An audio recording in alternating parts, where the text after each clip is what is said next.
A new Tampa Bay Business Journal hits newsstands today, and editor Alexis Muellner is here to talk about some of the week's big stories. Good morning and happy Friday. Happy Friday. You got the news that everybody is talking about. Should the Bucs draft Jameis Winston?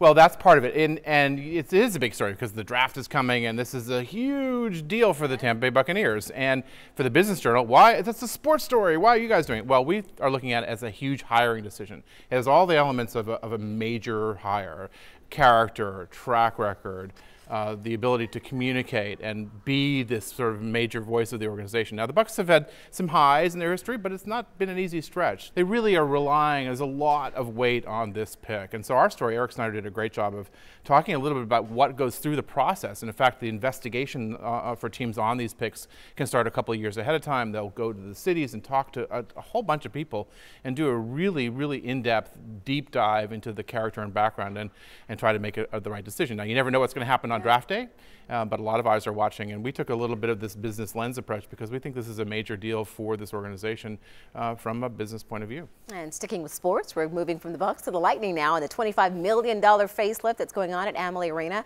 How does this fit into Jeff Vinik's big, broader vision for downtown Tampa? Well, really interesting in that it does, because they're going to totally redo the club seats, add some technology. We know of Jeff Vinik's north of $1 billion vision for downtown Tampa, and keeping the arena in line with that whole, all the things that are going to be a part of that investment, and also to compete with other arenas in the area is part of the plan. And it's just sort of smart thinking. You know, the building was built in 1996, could be a contender for being replaced, but instead that's not the direction they want to go. It's the centerpiece or a big part of this whole vision for downtown, and they want to keep pace.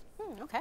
You also have a really interesting story. Good news, good economic news. There's apparently a huge demand for retail properties in the Bay Area. Quite a difference from a few years ago. Right, and normally the purchase of $4.5 million is a lot of money, but that purchase of a small strip center off of Hillsborough Avenue would not make news for us.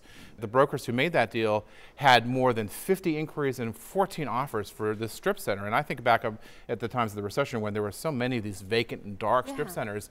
But it's a sign, again, that there's strong demand for steady, strong retail.